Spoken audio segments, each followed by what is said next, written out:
C'est même Farbringen, ça c'est peut-être qui se lève. Tafshin Chava, donc c'était un Farbringen assez spécial en fait. Alors, on va répéter même pas tout, mais juste qu'on a besoin pour pouvoir suivre. Alors, on va commencer à voir.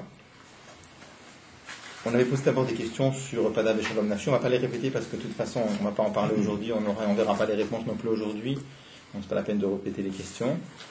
Après, on avait dit qu'il avait cité un mamar du Rabbi Rachab, donc du père du Rabbi précédent, qui, pour répondre à ces questions-là, apportait un autre verset de la prière dans lequel on dit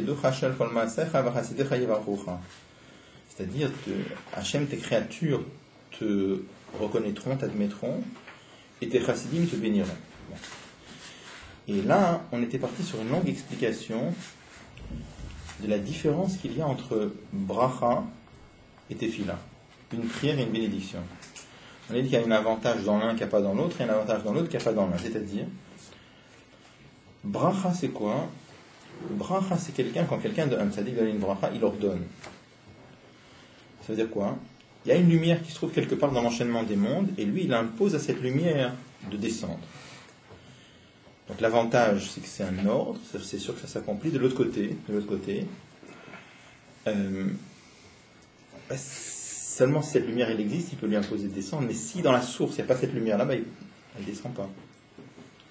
Et en fait, on avait déjà vu cette notion-là, si vous vous rappelez, quand on avait vu l'histoire de Yosef, qui avait amené ses enfants chez Yaakov qui allait mourir. On a vu que Yaakov, juste avant sa mort, quand il les a bénis, il avait mis l'aîné en face de son bras droit et le cadet en face de son bras gauche. Et Yaakov, il a croisé les mains. Pourquoi? Donc son fils lui a dit, papa, il a dit, c'est pas comme ça. Il a dit, c'est lui l'aîné. Il a dit, oui, mais spirituellement, celui-là sera plus grand. Alors on demande la question, mais celui-là sera plus grand, c'est-à-dire le cadet sera plus grand spirituellement. On dit, mais t'as qu'à le bénir pour que ce soit l'aîné qui soit le plus grand spirituellement, quel est le problème? On dit, mais il a vu que dans la source, c'était pas comme ça.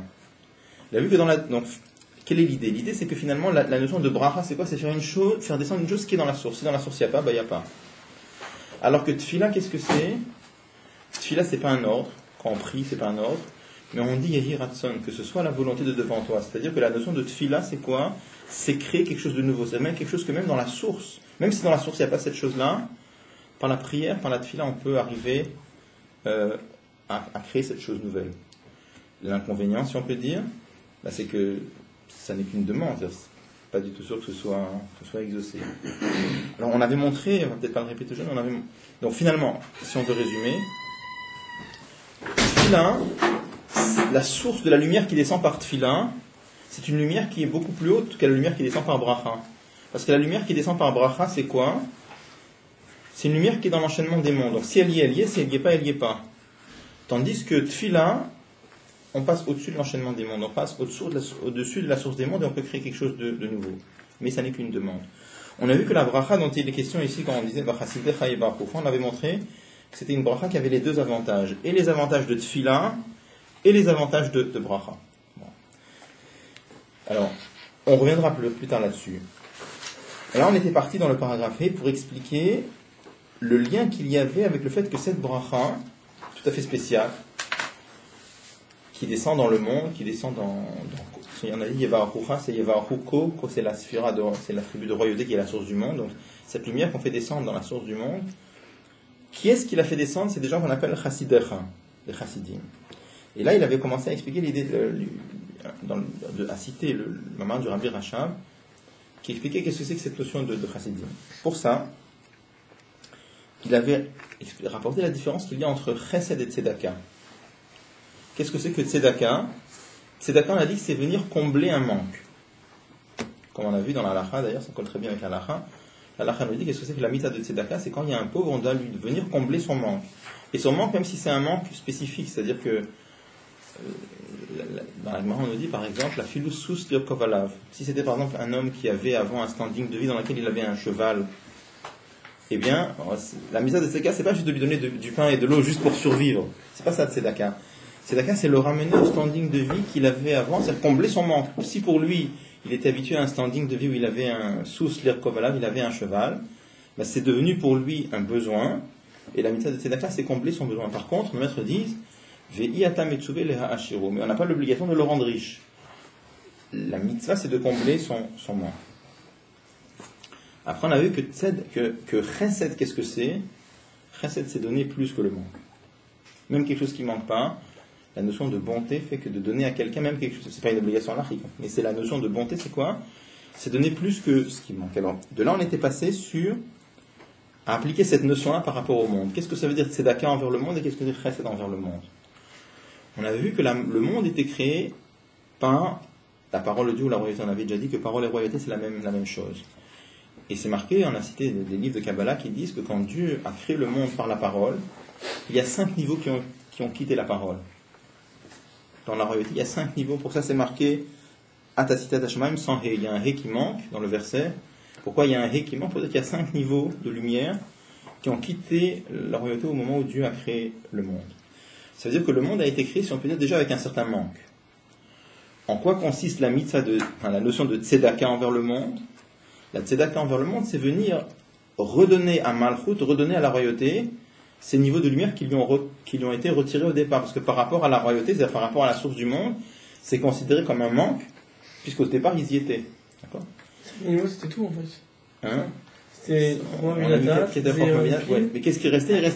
Il restait que Malchut, je veux Malchut, la royauté de la royauté, la partie superficielle. Et même Malchut, elle était partie. Comment? Même Malchut, elle était manquante. Il restait Malchut, je veux Malchut. Malchut, normal, c'était manquante. Oui. Alors c'est quoi là-dedans, Chesed? Comment? Chesed, c'est quoi là-dedans? Alors justement, de là, c'est là qu'on était, et de là on voit que finalement, la notion de Chesed, ça serait quoi?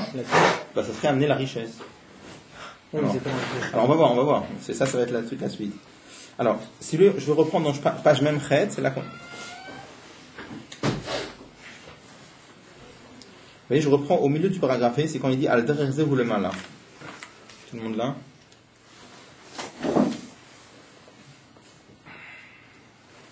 On l'a trouvé aussi, donc page même Chet, dans le paragraphe. Tout le monde là?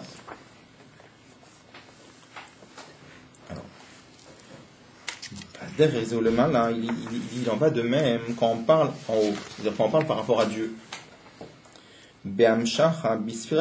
Lorsqu'il s'agit d'emmener un dévoilement de lumière divine dans la royauté. Pourquoi on parle de faire descendre, encore une fois, pourquoi est-ce qu'on parle de faire descendre une lumière divine dans la royauté?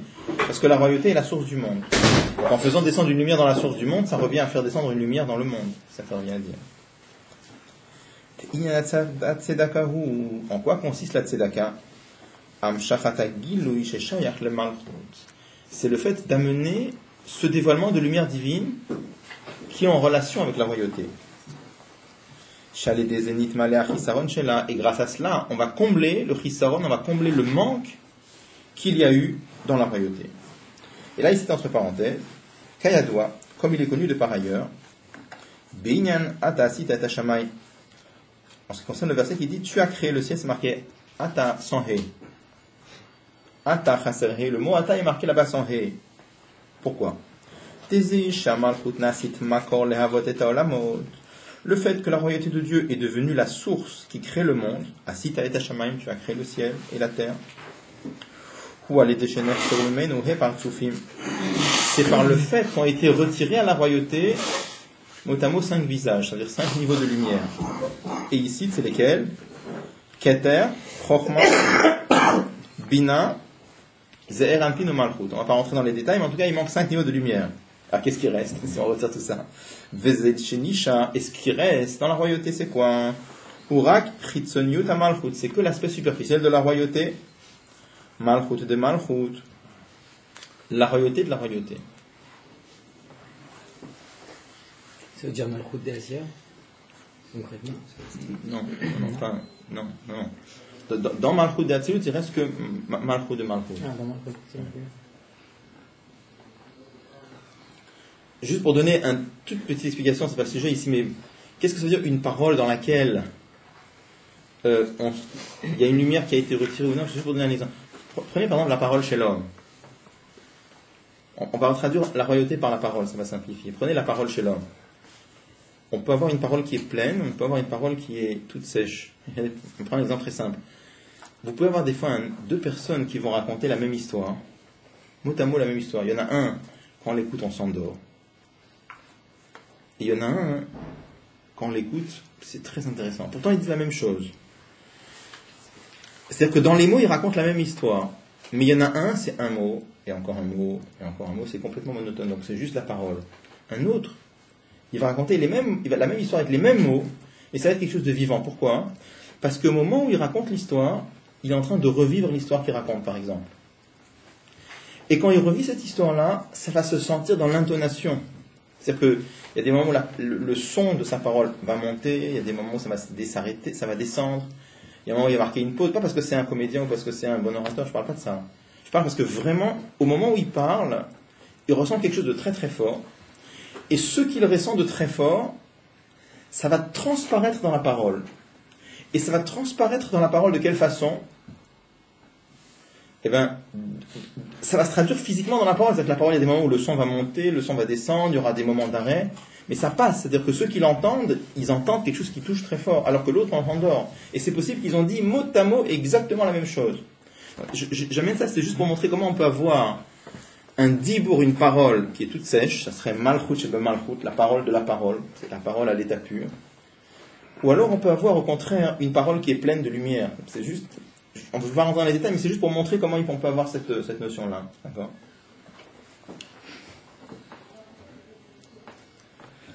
Donc, en tout cas, tout ça pour dire que finalement, au moment de la création, c'est marqué dans la Kabbalah qu'au moment de la création du monde, Dieu a retiré à la parole, pour créer le monde, Dieu a retiré à la parole 5 niveaux.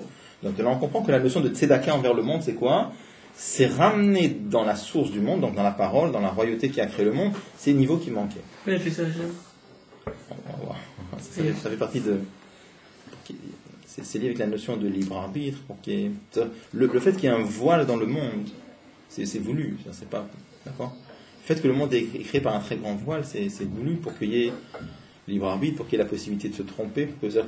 Si on est dans un monde dans lequel Dieu transparaissait à chaque détail ou dans chaque coin de rue, alors on ne pourrait pas faire le contraire de sa volonté. D'accord ? Il y en a chesed ou en quoi consiste le chesed ? Donc là on a dit que tzedaka c'était ramener ce qui manque. Maintenant chesed c'est quoi ? Ou amshachat giluy or shel mal mishaychut le malchut. C'est faire descendre dans la royauté un niveau de lumière qui n'a pas de relation avec la royauté. Parce que tout ce qui est en relation avec la royauté, c'est considéré comme un manque. Mais quand tu lui donnes quelque chose qui n'a rien à voir avec lui, alors ça c'est plus que ce qu'il a besoin. Là c'est plus que combler un manque. Et le faire descendre dans la royauté. Et c'est là que nos maîtres disent Eizo chassid. Qu'est-ce qu'on appelle un chassid ? Amitra sed im kono. C'est celui qui fait du chesed avec kono. Alors, là il y a un petit mot, posez pas trop de questions dessus parce que il fait une référence à des notions de Kabbalah. On va accepter ce qu'il dit. On va lire, on va traduire, on va expliquer très rapidement, mais pas forcément rentrer dans les détails. Alors, c'est marqué dans le Zohar. Qu'est-ce qu'on appelle un chassid ? C'est celui qui fait du chesed avec kono. Alors, qu'est-ce que c'est kono ? Kono, en général, on traduit son créateur. En vérité, le mot kono, ça veut dire celui qui l'acquiert. Quand on dit dans la Torah, on a dit Koné Shamayim Va'aretz, que Hachem acquiert, il est le propriétaire, il est le maître du ciel et de la terre. Donc, c'est-à-dire celui qui fait du bien avec un Kadosh Baruch Hu, avec Dieu, qui est appelé kono, c'est-à-dire son propriétaire, celui qui l'acquiert. Ou me faresh le Tikkuné Zohar. Et dans le Tikkuné Zohar, donc il explique ce passage du Zohar en disant Im kono im kan dilei. Il traduit le mot kono, non pas dans le sens classique, comme nous on l'a traduit, celui qui l'acquiert, son propriétaire, mais il traduit avec son ni. La notion, parce que c'est presque le même mot. Koné et kan, c'est un ni en hébreu. Donc il traduit, il dit qu'est-ce que ça veut dire ? Il dit konohu. Qu'est-ce qu'on appelle konohu ? Ze'er anpin. Ça c'est les 6 attributs, c'est les 6 sentiments de Dieu dans le monde d'Atsilut, qui est Atsilut Nikra Kinyan, parce que le monde d'Atsilut s'appelle Kinyan, je vais expliquer rapidement. Vezeran Pinu Sofa Atsilut. Et les 6 attributs de Dieu, qu'on appelle les sentiments, c'est la fin du monde d'Atsilut. Vekandile, et ce qu'on appelle ici son nid, ou Amalchut, c'est la royauté de Dieu. Si Moshe Katoub Pardes, comme c'est marqué dans le Pardes, donc un livre de Kabbalah de Rabbi Moshe Cordovero, Shamal Chut Nikret Ken, que la royauté s'appelle Ni. Et quand on dit qu'est-ce que c'est qu'un chassid, celui qui fait du chesed avec son Ni, où ça veut dire Shemam Shebe Malchut Giluy Ochadash. C'est quelqu'un qui fait descendre dans la royauté une nouvelle lumière. Qu'est-ce que ça veut dire une nouvelle lumière? Shel Malamea Oshnistalek Mimena, qui transcende la lumière qui avait quitté la royauté. Ashurut, c'est finalement la notion de richesse. Bon. Alors, je veux dire d'abord à quoi on veut arriver, après on répétera la notion, mais où est-ce qu'on veut arriver? Je vais simplement dire, on a dit, qu'est-ce que c'est de Tzedaka? Tzedaka, c'est ramener dans le monde la lumière qui serait considérée comme un manque. Qu'est-ce que c'est que Chesed? Faire du bien avec le monde? C'est amener dans le monde un niveau de lumière divine, mais pas un niveau de lumière divine qui serait considéré comme un manque. Faire descendre dans le monde un lumière divine qui ne manquait pas au monde. Ça lui manquait pas. Pourquoi ça lui manquait pas? Parce que tant que quelque chose est en relation avec toi, alors tu peux dire que ça te manque. Mais sans quelque chose, c'est quelque chose qui te transcende complètement, qui te dépasse complètement, tu n'en as pas besoin. Et si on te le donne, c'est de la richesse.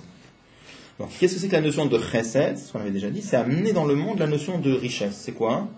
Cette lumière divine qui n'a rien à voir avec le monde, qui transcende complètement le monde. Alors, je rappelle qu'est-ce que ça veut dire niveau de lumière divine qui transcende le monde ou niveau de lumière divine qui est en relation avec le monde. On avait déjà parlé un peu de ça la semaine dernière. Si on arrête un juif simple dans la rue, on lui dit qu'est-ce que c'est Dieu pour toi? La petite de Dieu, qu'est-ce que c'est? C'est le créateur du monde. Est-ce que c'est vrai? Oui, c'est vrai. Mais est-ce que c'est ça Dieu? Est-ce qu'on peut résumer Akadosh Baruch Hu à la notion d'être créateur? Non. Akadosh Baruch Hu est bien plus qu'être créateur du monde.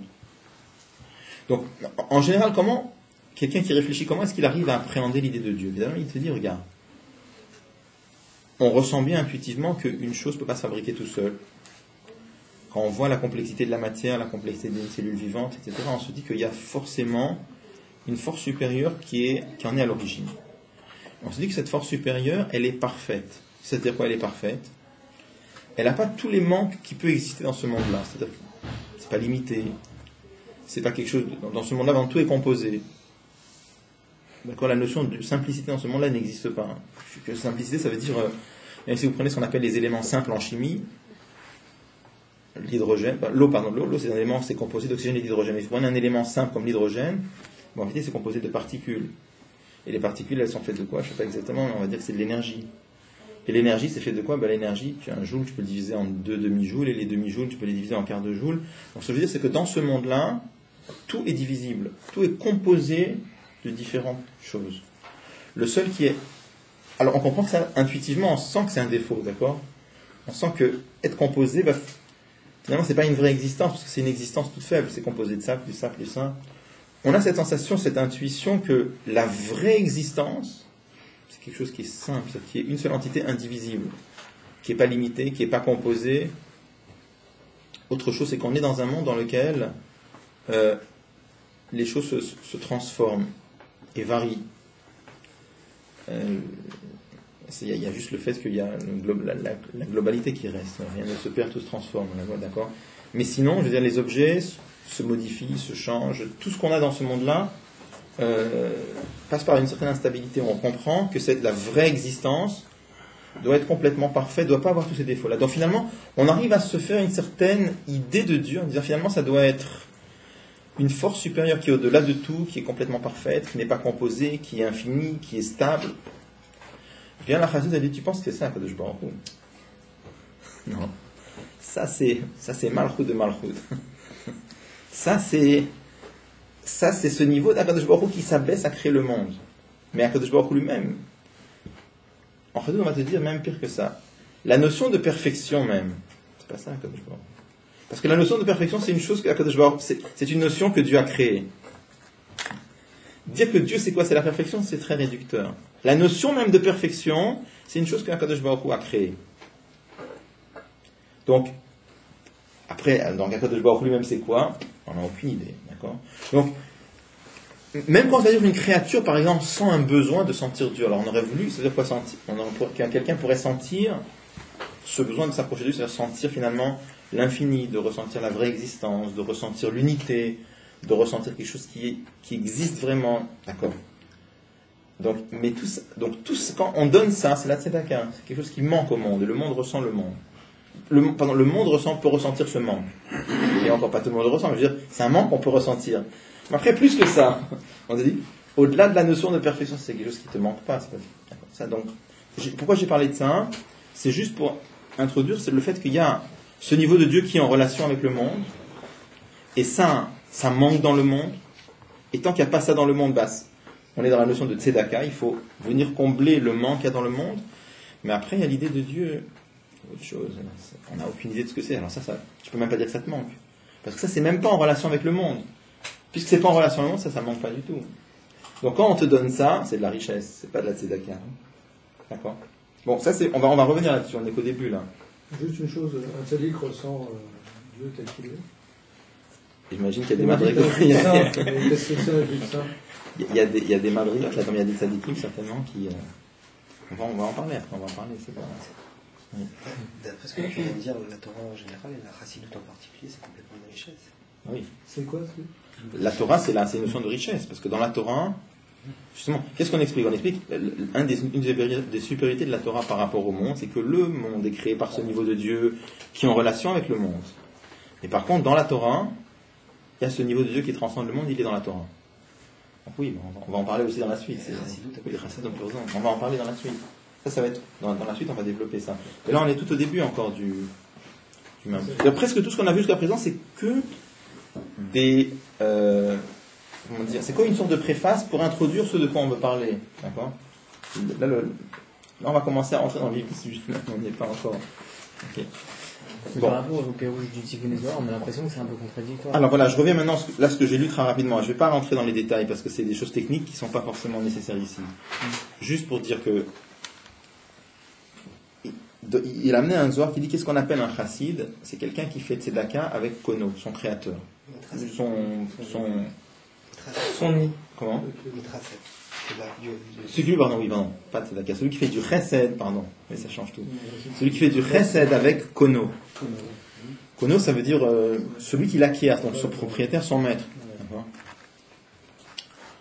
Mais il y a un deuxième pirouge, que Kono, ça veut dire aussi son nid. Et là, il amène, et on l'admet, son nid. Comme un nid d'oiseau. Ken en hébreu, c'est un nid. Et donc c'est un pirouge du Pardes, de Rabbi Moshe Cordovero dans le Pardes, qui dit que Kono, ça veut dire son nid. Et le nid, c'est quoi? C'est la séphira, la royauté de Dieu. On l'accepte. On ne pose pas de question. On accepte que ce qu'on appelle le nid, c'est la royauté. Alors, juste pour justifier, très rapidement pour traduire les mots, il disait que... Je ne sais pas si je vais rentrer dans les détails.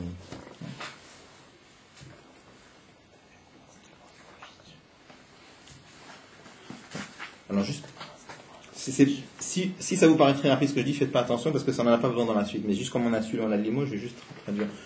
On a déjà eu l'occasion de voir qu'il y a 4 mondes. Atzilut, Bria, Yetzira, Asiya. Asiya, ça veut dire l'action. Donc dans le monde de l'action, c'est notre monde. Dans Asiya, il y a 2 niveaux. Il y a Asiya spirituel et il y a Asiya matériel. Donc Asiya, d'accord? Après, au-dessus de Asiya, c'est Yetzira, formation. Après, c'est Bria, création. Et après, le 4e, le plus haut, c'est Atzilut. Émanation. Alors, Atzilut, ça veut dire émanation. Alors, Atzilut, il a ceci de particulier, c'est que le mot monde qu'on utilise est au sens figuré, c'est pas un vrai monde. Atzilut, c'est un dévoilement de Dieu.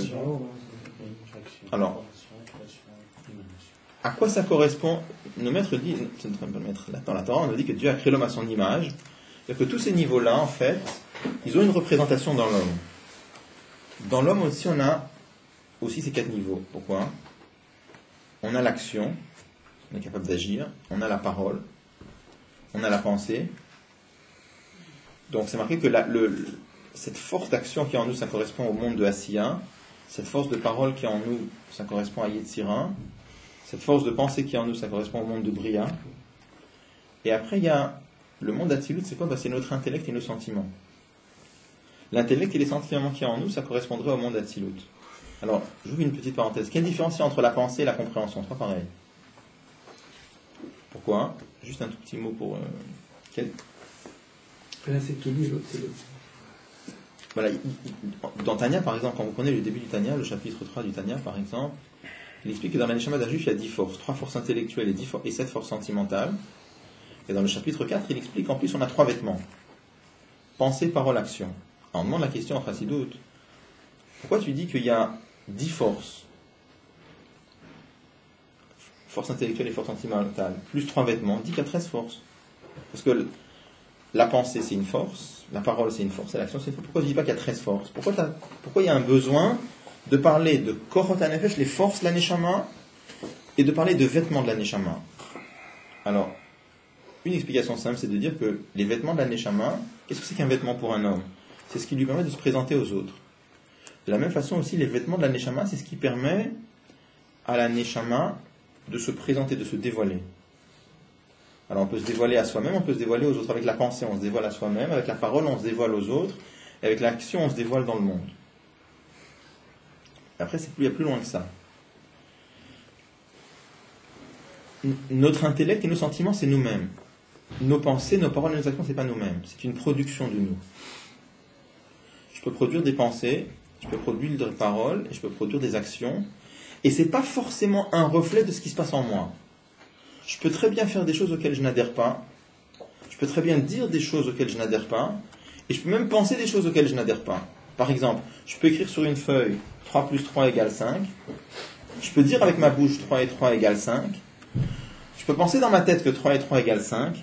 Et si tu me demandes de comprendre que 3 et 3 égale 5, là je te dis ça je peux pas. Parce que ça c'est moi déjà. Donc ça veut dire que penser par l'action c'est quoi? Penser par l'action c'est des productions de l'homme qui peuvent être un reflet de ce qui se passe en lui, mais pas obligé. C'est pour ça que c'est très facile à changer ça. Tu peux venir chez un juif du jour au lendemain et tu peux lui dire écoute, mets les tefilines et fais Shabbat. C'est facile, enfin facile. Ça demande un effort, je veux dire. Mais c'est quelque chose qui est faisable. Je veux dire, s'il décide de mettre les tefilines, il peut mettre les tefilines, il décide de faire Shabbat, il fait Shabbat. Mais si tu dis à un juif écoute, il faut arrêter d'aimer les plaisirs du monde matériel, il faut aimer Akadosh Baruch Hu, il va dire oula, je voudrais bien, mais j'en suis pas là. Ça veut dire quoi? Ça veut dire que tout ce qui est pensé par l'action, tu peux les changer sur place. Pourquoi? Parce que c'est comme un vêtement. Marqué, il y a un passage qui dit qu'Alvouch Sachalifem, un vêtement, ça se met, ça s'enlève. Tu peux mettre celui-là, tu peux mettre l'autre, c'est facile.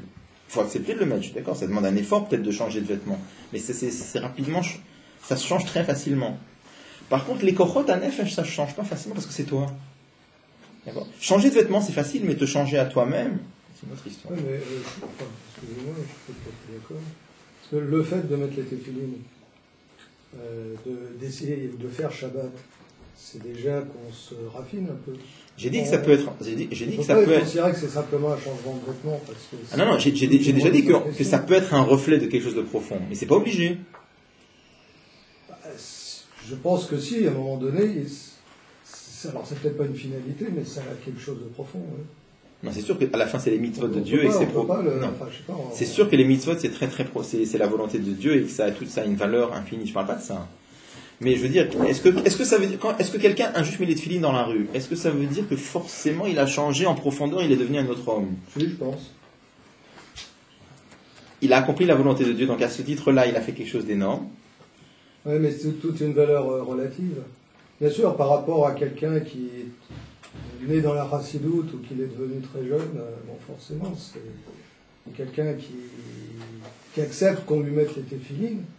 Oui, je pense qu'il y a quelque chose. Ouais. Vous dire quoi, je ne sais pas, parce que ici, je pense. Il a accompli, je ne parle pas du fait qu'il a accompli la volonté de Dieu, d'accord? Mais en tout cas, ça peut être aussi un reflet de quelque chose de profond en lui, mais pas obligé. Il peut très bien avoir mis les téphilines et il n'a pas changé. Quand par contre quelqu'un cesse d'aimer les plaisirs du monde et il aime Akadosh Baruch Hu, là c'est lui qui a changé. Parce que là c'est vraiment ces Korot HaPnimim, ces forces profondes qui ont changé. Quand quelqu'un par exemple, il y a des gens maintenant dans leur tête, ils comprennent que la seule vraie valeur c'est l'argent et toute la journée il court après l'argent, il fait que ça et c'est ça toute sa vie. Il y a des gens qui ont compris que l'argent c'est un moyen, c'est pas un but. Et il court après autre chose. Il a besoin d'argent parce qu'il faut donner à la famille ce qu'elle a besoin. Mais il a compris que l'argent, bon, c'est un moyen, c'est pas un but. Là, quand il comprend ça, il a changé. Parce que dans lui, il a changé. Donc, commencer à mettre les téphilines. Ça peut être un reflet. Ça peut. Non, ça peut, mais c'est pas obligé. Non, j'ai pas dit. Enfin, obligé, j'en sais rien. Après, c'est quelque chose de personnel, c'est en fonction de chacun. Oui. Mais c'est aussi un moyen de se séparer des plaisirs du monde. On est d'accord, ça peut On être n'est pas ça. obligé de le faire. Je suis d'accord, ça peut être ça, mais c'est pas obligé. Ce que je veux dire, c'est que on peut. Oui, bien sûr qu'il y a des cas. Vous avez des gens chez qui, quand ils commencent à mettre des films, ça veut dire qu'il y a une grande révolution qui est en train de s'opérer en eux. C'est ça le but. On est bien d'accord, mais c'est pas obligé, ça veut dire. Ça peut, bien sûr que ça peut. Ouais, mais ça contribue, on peut pas. Ça contribue, on est d'accord, ça contribue. Par la force des mitzvot. Je veux dire, changer d'action, c'est quelque chose qui peut se faire tout de suite. Se changer à soi-même, c'est autre chose. Pourquoi j'amène ça? C'est juste pour expliquer la différence qu'il y a entre les kochot hanefesh, les forces de la neshama et les vêtements. Les vêtements de la neshama, ce sont des vêtements qui sont de très grande valeur, parce que dans Tanya, qu'est-ce qu'il explique dans Tanya, dans chapitre 4? Il dit bien que les vêtements, ce sont que des vêtements, c'est quelque part plus important que les kochot. Donc c'est pas moi qui vais dire le contraire. Le Tanya, il dit. Donc on est d'accord. Mais je veux maintenant expliquer la notion de la différence qu'il y a entre les kochot hanefesh et les levushim de la neshama. Donc les vêtements, ce sont des vêtements, c'est une production de l'homme. Donc c'est la même chose aussi. Les mondes de Bria et Tzira Asya, c'est une production de Dieu. C'est-à-dire ce sont des créations. Le monde d'Atsilut, c'est l'intellect de Dieu et les sentiments de Dieu. Ah, et qu'est-ce que ça veut dire intellect et sentiments chez Dieu? On a déjà eu l'occasion d'en parler. Dieu lui-même n'a rien à voir avec toutes ces histoires-là. Il n'a ni sentiment ni intellect et il n'a pas toutes ces histoires-là. Mais Akadosh Baruch Hu a choisi, il a voulu être perçu par les créatures. Et puisqu'il a voulu être perçu par les créatures, il a choisi de se dévoiler aux créatures à travers 10 notions qu'on appelle les 10 attributs. Et ces 10 attributs, c'est le monde d'Atsilut. Bon. Tout ça pour expliquer que le monde d'Atsilut s'appelle Kinyan, acquisition. Pourquoi on appelle ça acquisition? Parce que quand on acquiert un objet dans la Torah, dans la Halacha, par exemple, quelqu'un veut me vendre un sidour là, par exemple. Qu'est-ce qu'il faut que je fasse? On fait un kinyan, par exemple, je prends l'objet et je le prends. C'est-à-dire, en le prenant, je fais un kinyan. C'est-à-dire, qu'est-ce qui se passe par la transaction? L'objet sort de la propriété du vendeur et rentre dans la propriété de l'acquéreur. Donc, finalement, l'objet est passé d'un reshoot à un autre, il est passé d'une propriété à une autre propriété, mais il n'a pas été échangé. De la même façon aussi, c'est marqué que dans le monde d'Atsilut, il n'y a pas de changement. C'est-à-dire qu'il ça n'est qu'un dévoilement de Dieu, mais il n'y a pas de réel changement. C'est pour ça qu'il s'appelle Kinyan. C'est pour ça que vous pouvez le voir très bien dans Birkat, dans la prière qu'on fait au moment où il y a la lune. On dit à un moment Baruch Oser, Baruch Yotzrer, Baruch Koner. Donc si vous regardez là-bas, c'est dans le monde, c'est Asiya, Yetzira, Bria, et après Koner, c'est Atzilut. D'accord? Mais quand on dit à Mitrased Imkono, pourquoi on n'aurait pas dit, pourquoi le Shikonezoar n'aurait pas dit à Mitrased Imzo? Pourquoi Malchut? Vu que Kono c'est Kono, c'est pas pour. Alors il dit parce qu'il y a deux pirouchim dans le Zohar. Il y a le pirouche, il y a le sens simple dans le Zohar. Kono c'est Zo. Ça c'est. Mais ce qui nous intéresse là, c'est le deuxième pirouche qu'il y a, le pirouche du Tikkun Zohar, qui dit que Kono c'est le Ni et ça c'est Malchut. C'est ça qui nous intéresse. Je vais pas m'allonger là-dessus parce que c'est vraiment secondaire dans le Mamar. C'est juste pour dire que finalement la notion de chassid c'est quoi? La notion de chassid c'est amener le chesed dans le Ni. Le Ni c'est quoi? C'est la royauté qui est la source du monde. Donc finalement amener le chesed, c'est quoi le chesed? On a dit, c'est pas le contraire de tzedaka. Tzedaka c'est amener, combler un manque, alors que chesed c'est pas combler un manque. Chesed c'est amener la richesse.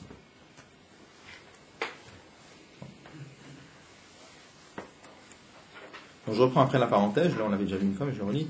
Qu'est-ce que c'est que cette notion de faire du chesed avec son nid? Ou c'est le fait d'amener dans la royauté qui est la source du monde, or chadash, une nouvelle lumière. Une nouvelle lumière. Si tu dis que tu combles un manque, alors c'est pas quelque chose de nouveau. Quelque chose de nouveau, c'est-à-dire quelque chose qui n'avait pas avant, quelque chose qui n'avait pas de relation avec lui. Donc c'est la notion de richesse. C'est une lumière. C'est quelque chose qu'on n'a pas vu. Comment? Un manque, c'est quelque chose qu'on n'a pas vu. Non? Oui, mais oui. Là, je parlais par rapport à Malchut, mais ça veut dire la notion de manque, c'est quelque chose qui est en relation avec nous. Est-ce que prenez-nous par exemple dans notre vie quotidienne, quand il nous manque quelque chose, c'est quoi? C'est quelque chose qu'on connaît. Est-ce qu'il nous manque, par exemple, je veux dire, un super palais avec de l'or partout? Ça ne nous manque pas, non? Parce que ça n'a rien à voir avec ça, donc ça ne nous manque pas. Moi, je prends un exemple grossier. Mais un manque, c'est quelque chose qui est en relation avec nous. Si quelqu'un a l'habitude d'avoir une voiture et que le lendemain il n'en a pas, c'est un manque. Alors, quelque chose de nouveau que même dans notre imagination on ne sait pas ce que c'est, ça ne nous manque pas. Puisque même dans notre imagination on ne sait pas ce que c'est. D'accord?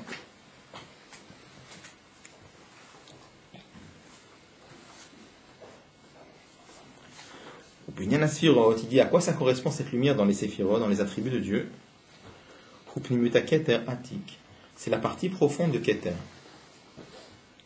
Shamshach Adechit Sonuta Keter. Je vais expliquer après. Il dit car la partie supérieure, superficielle de Keter, ce qu'on appelle Arir, ou Birklal Melo Yachisaron, ça rentre dans l'idée de combler le manque. Pourquoi? Prenez la note 35. Comme on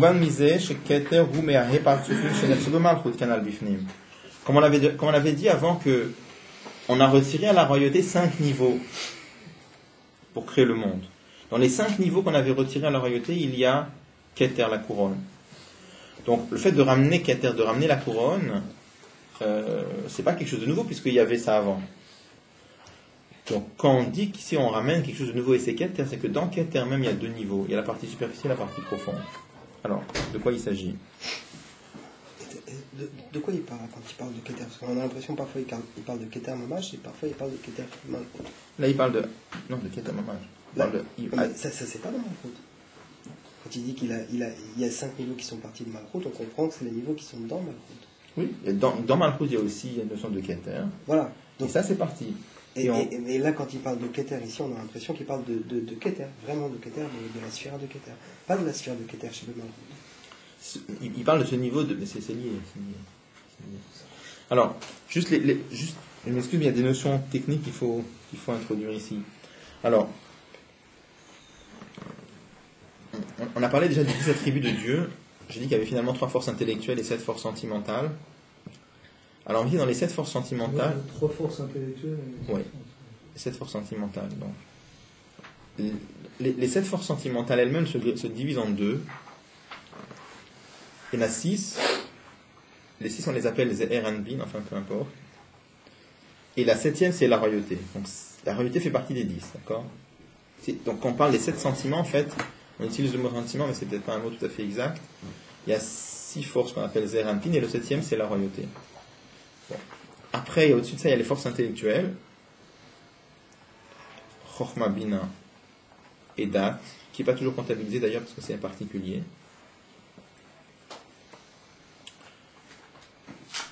Donc on reviendra peut-être là-dessus, on a déjà eu l'occasion de voir.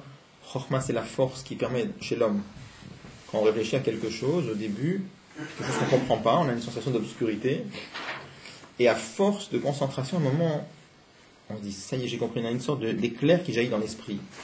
On n'est pas capable d'expliquer à ce moment-là. On a une sorte de lumière très globale qui jaillit dans l'esprit. Donc, la force qui permet de créer cet éclair global, ça qu'on appelle Chochma. Ensuite, vient la force d'analyse. C'est-à-dire qu'on prend cet éclair global, on commence à fractionner, à mettre les idées au clair, à structurer, premièrement, deuxièmement, troisièmement. La force qui permet de structurer, ça c'est ce qu'on appelle Bina. Bina qui est la même racine que Binyan, construction. Bon.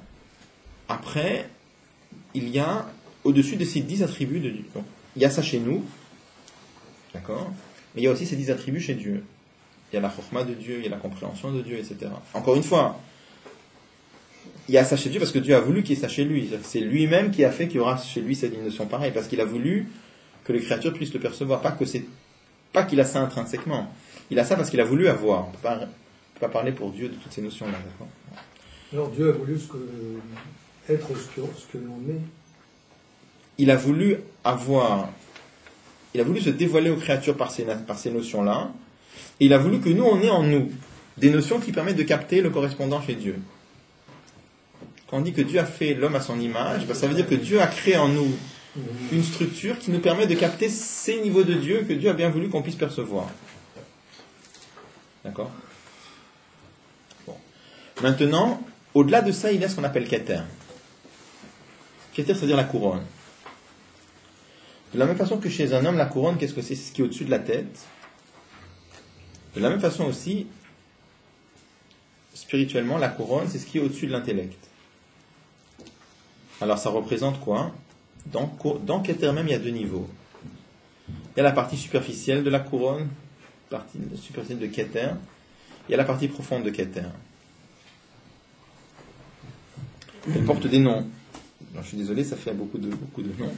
Mais la partie superficielle, on l'appelle Arichanpin. Notamment Arichanpin, c'est-à-dire le grand visage. Et après, il y a la partie profonde de Keter. On l'appelle Atik Yomin. Atik Yomin, il y a deux traductions. Je vais donner celle qui nous intéresse plutôt ici. Atik Yomin, ça veut dire, le mot Lehatik, c'est-à-dire détaché. Celui qui est détaché, déjà il y a aussi Atik ancien, mais on ne va pas rentrer là-dedans. Là, Atik, ça veut dire celui qui est détaché. Donc regardez, quand on parle de grand visage, donc finalement c'est un niveau de Dieu qui transcende les séphirotes, qui transcende les attributs, mais qui est quand même en relation avec les attributs. Vous savez que les attributs sont représentés dans le visage aussi. Dans le visage, par exemple, l'œil droit, ça correspond à Chokhmah, l'œil gauche, ça représente Bina, le nez, ça représente les Simidot, et la bouche, ça représente la parole, donc la royauté. Donc même dans le visage, il y a aussi les 10 séphirotes. D'accord ? Donc quand on vous dit Arir Anpin, un grand visage, on parle de visage. Donc même si c'est un niveau de Dieu qui transcende les séphirotes, mais c'est un niveau de Dieu qui est quand même la source des séphirotes, qui est la source des attributs. Donc même si c'est un niveau de Dieu qui transcende les séphirotes, mais c'est en relation avec les séphirotes. Donc puisque c'est en relation avec les séphirotes, ramener ça dans la royauté, c'est du chesed ou de la tzedaka? C'est de tzedaka. Pourquoi? Parce que c'est en relation avec le monde. Bien qu'on dise clairement que Ari Hanpin, c'est au-delà des séphirotes, mais puisque c'est un au-delà qui est en relation, puisqu'on appelle ça grand visage, et bien ça rentre dans tzedaka, c'est pas chesed. Et c'est Atik le chesed. Après, Atik Yomin, ça veut dire détaché des jours. Prenez le mot jour dans le sens dévoilement. Détaché, ça veut dire que ça n'a rien à voir. Donc ça, c'est la richesse. C'est à ça qu'on va arriver. Bon, mais c'est pas fini, je m'excuse, on est que au début de... D'accord. Bon, ça va à peu près par rapport à ce qu'on veut dire. Donc, où est-ce qu'on en est là? On en est que, tant qu'on ramène dans le monde, même Ari Hanpin, qui est la partie superficielle de Keter, ça rentre dans Tzedaka. Et quand on parle de Chesed, donc, de donner plus, de donner la richesse, ça ne peut être que Atik Yomin. C'est ce qu'il dit là. Et Rajvi, il touchait à Atik alors, pour pouvoir décréter. Bon. Alors regardez dans les mots maintenant. Ou Binyan la Séphirot, il dit quand on parle dans les Séphirot, dans les attributs de Dieu, qu'est-ce que c'est que la richesse? Ou Pnimut Keter, c'est la partie profonde de la couronne qu'on appelle Atik, Atik Yomin.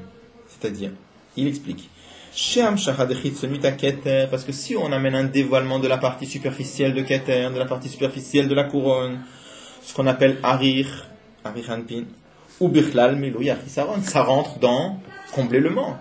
C'est pas quelque chose de nouveau. Et Keivan chez Arir, puisque le niveau de Arir qu'on appelle grand visage, regardez les mots, ou Shoresh ou Makorane Tsalim, c'est la source des émanations. Ce qu'on appelle les émanations, c'est les dévoilements de Dieu. Donc c'est la source des séphirot. El Hashou Makif Alem, sauvé, mais il les transcende. Mais il les transcende en étant au-dessus d'eux. Donc il a une relation. Ou Bichlal Or Sheshayach Laolamot. Ça fait partie de ce niveau de lumière qui est, oui, en relation avec le monde, donc avec la royauté. C'est pour ça que tant qu'on n'a pas cette lumière-là, à Malchut Yichasera, Malchut, elle est en manque. Et quand on dévoile cette lumière-là, on comble le manque. Par contre, quand on amène dans le monde, le niveau de Atik, ça veut dire détaché, c'est-à-dire qu'il n'a rien à voir avec le monde. Prina Tartonash Bematzil, c'est ce niveau de Dieu qu'on appelle Tartonash Bematzil. Mot, c'est-à-dire, on ne va pas rentrer dans ça maintenant, mais la partie la plus basse du Créateur lui-même, mais on parle de Dieu lui-même, qui est détaché de toute relation avec le monde. Orensof, regardez ce qu'il dit. Orensof Shel Malamishaychut Lolamot, ce niveau de lumière infinie de Dieu, qui est au-delà d'avoir une relation avec le monde, qui transcende la notion de relation avec le monde. Les malagami shaychut bofan de sovev ou makif, et qui transcende même la notion de sovev. Je vais expliquer tout de suite. Alors ça c'est Hashirut, ça c'est la richesse. Qu'est-ce que ça veut dire sovev? Globalement, il y a deux sortes de lumière. Il y a des lumières, ce qu'on appelle orprimi, lumière qui rentre en profondeur. Et il y a une lumière qui nous dépasse. Par exemple, on peut avoir ça dans beaucoup de choses.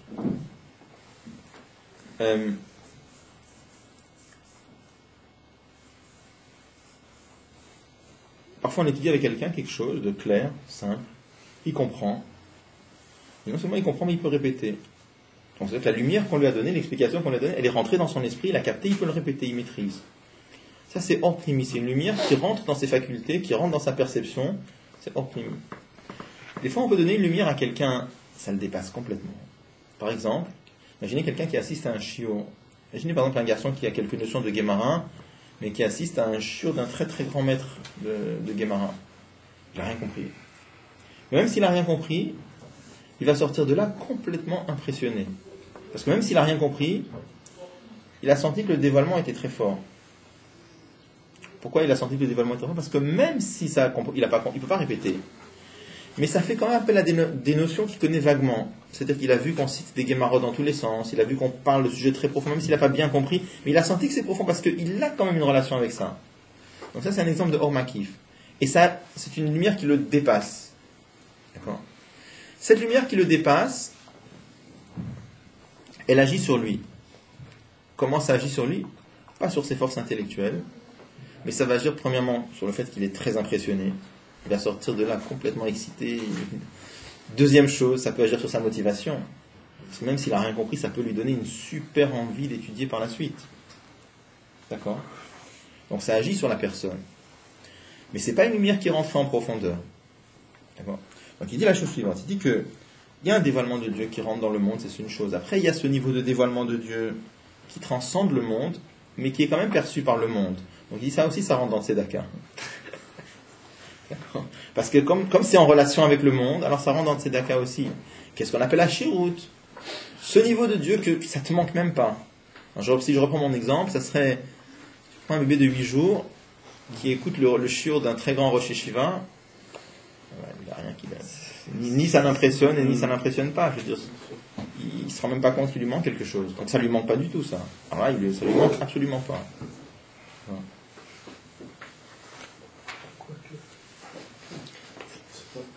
C'est ça qu'on dit.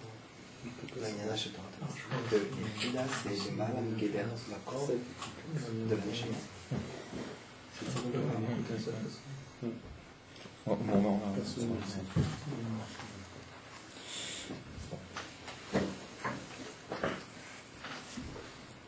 Alors, maintenant, il continue, donc il ramène, là il ramène encore tout, ce moment-là est basé sur le moment du Rabbi Rachab, et donc il ramène le moment du Rabbi Rachab, et après il va expliquer des notions en plus. Au Mam Sheba Mama, le Rabbi Rachab continue dans son Mama, il est mentionné dans la Gemara, c'est une Gemara dans le traité Souka, chez Tzedakahu Lani. La tzedaka, c'est pour les pauvres, ou gmilot rasadim, ce qu'on appelle la bienfaisance, ou bein la'aniyim, ou bein la'ashirim. C'est pour les pauvres, mais aussi pour les riches. Là-bas, il cite une Gemara, parce qu'avant, on avait parlé de la différence entre tzedaka et chesed, on avait cité le Rambam dans le Guide des Égarés. Après, dans le Mamar, il ramène une autre Gemara, il fait la synthèse entre les deux. Un passage de la Gemara qui dit quelle différence il y a entre tzedaka et gmilot rasadim.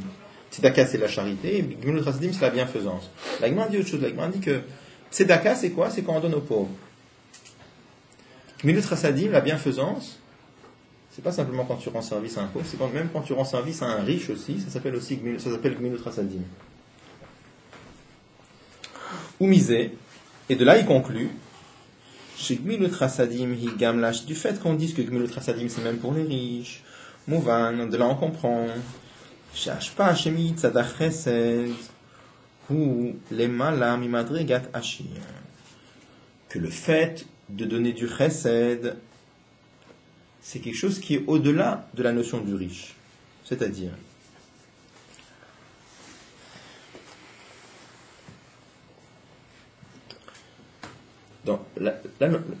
ici le moment du Rabbi Rachab, il va tout de suite poser une question dessus. Bon. Il dit que là-bas, il cite la Gemara qui dit que Gmilut Rasadim, c'est quand on donne, tzedaka, c'est quand on donne à un pauvre, et Gmilut Rasadim, c'est quand on donne ou à un pauvre ou à un riche, ça peut être les deux. Et de là, il veut arriver à dire que chesed, c'est encore plus haut que la notion de richesse. Bon, et là, Rabbi demande pourquoi tu dois dire ça. On peut dire plus simple. on peut dire, puis, parce que, comment c'est marqué là-bas? Il dit, il s'agit de donner à un riche. Alors un riche, qu'est-ce qui lui manque? Il lui manque pas la richesse, puisqu'il est déjà riche. Donc tu vas lui donner quoi? Donc le Rabbi Rachab, il conclut que c'est plus que la richesse encore. C'est quoi? On va parler avant, après. D'accord? Mais, alors le Rabbi demande une question très simple. Il dit, pourquoi on est obligé de dire que chesed c'est plus que la richesse? On peut dire plus simple. On peut dire que il est riche, on lui donne encore plus de richesse. Pourquoi il faut dire que c'est encore quelque chose de nouveau? D'accord? Regardez. Et là, il dit, ou là, il faut remarquer, il dit, a priori, Ayaef Charlomar, on aurait pu dire, en quoi consiste le fait de faire du bien à un riche,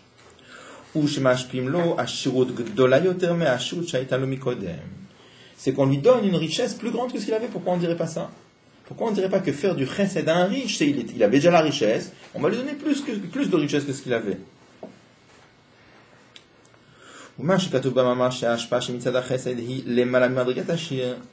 Le fait que dans le mamar du Rabbi Rachab ils disent que chesed c'est donné au-delà de la notion de riche, c'est quoi? Yesh lomar d'ashpa shemashpim lo arshav hu inyan sheber dekshashpa shemashpim lo.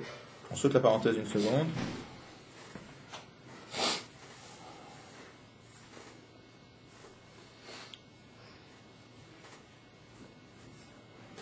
On va le lire ensemble, ça ne va pas que ça s'arrête. Dit comme ça, dès que quand la lumière qu'on lui donne, enfin l'influence qu'on lui donne, Arshav maintenant, Ouinyan chez Berko, c'est quelque chose qui a son niveau, c'est quelque chose qui a sa portée. Are, Keivan Chemikodemaya Chasser, Inyan Shemashpimlo, puisqu'avant il lui manquait cette chose-là qu'on est en train de lui donner, Afshainyan ou Berko, même si c'est quelque chose qui a ça à son niveau, Eino Amit Itanyan Dashir, c'est pas vraiment un riche. La reine de Mamar, c'est pour ça qu'il dit dans le Mamar, que la bienfaisance pour les riches, c'est quelque chose qui dépasse son niveau à lui, c'est-à-dire c'est quelque chose qui est totalement d'une autre catégorie. Je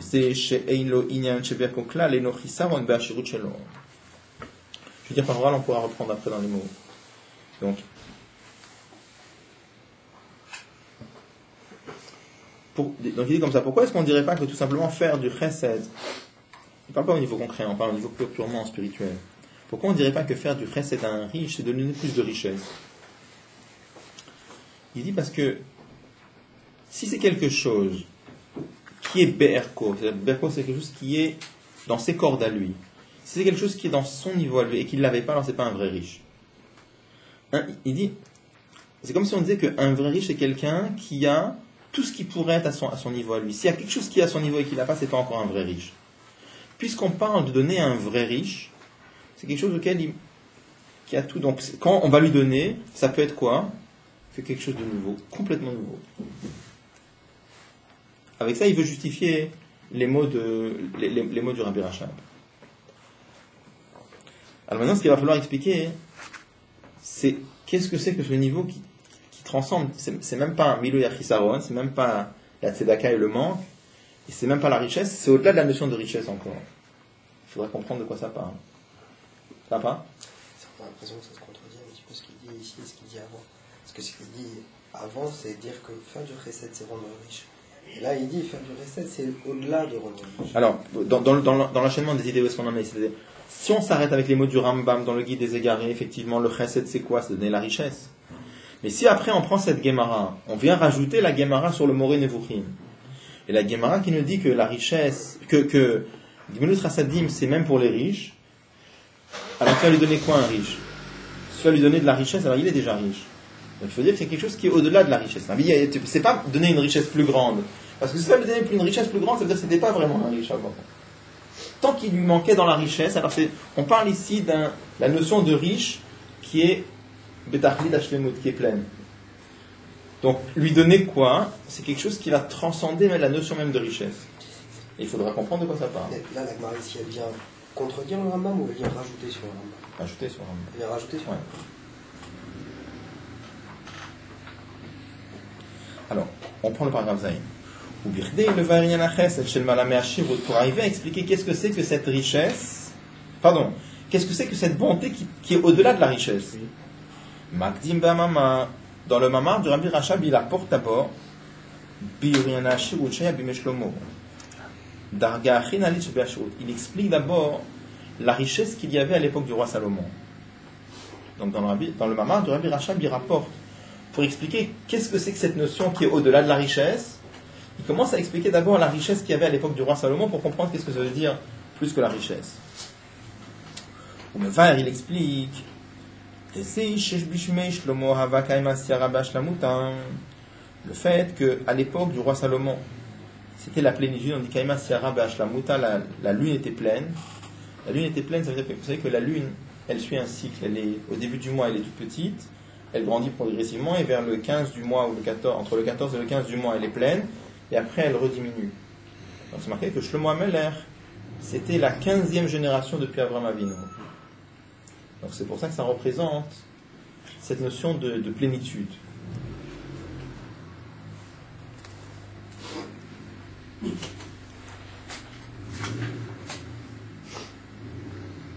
il dit comme ça. Donc, j'ai oublié de vous dire aussi que vous savez que la lune et le soleil sont une expression matérielle de Simidot, Ze'eranpin et Malchut, la royauté. C'est-à-dire que la royauté est comparée à la lune et les Simidot sont comparés au soleil. Ça se voit dans beaucoup de choses, mais un des points dans lesquels ça se voit, par exemple, qu'est-ce que c'est que la parole? La parole, en vérité, elle n'a pas, c'est marqué, la parole elle-même, la royauté n'a pas de lumière elle-même. Ça veut dire quoi? Ça veut dire que la parole, de quoi tu vas parler? Tu vas parler ou bien d'une chose que tu comprends, ou bien d'une chose que tu ressens. Donc, la parole elle-même, elle est obligée de dévoiler des choses du dessus. D'accord? Au-dessus de la parole, il y a quoi? Au-dessus de Malchut, il y a les sentiments, il y a les forces intellectuelles. Donc, la lumière, la parole, tu ne peux pas parler en l'air. Tu vas parler quoi? Ou des choses que tu ressens, des choses que tu comprends.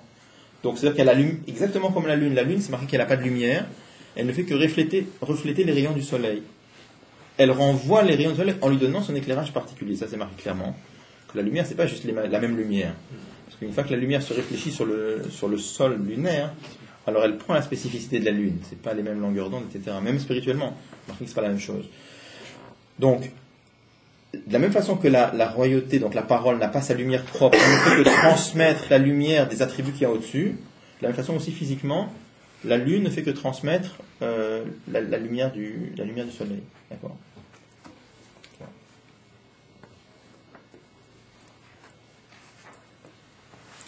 Donc quand on dit que dans le Zohar, c'est marqué qu'à l'époque de Salomon, la lune était pleine, ça veut dire que la royauté de Dieu était pleine. C'est-à-dire que les 5 niveaux qui avaient manqué au moment de la création du monde, c'est marqué qu'à l'époque du roi Salomon, ils ont été ramenés. Alors il dit comme ça, Deno, Saflazé, en plus du fait,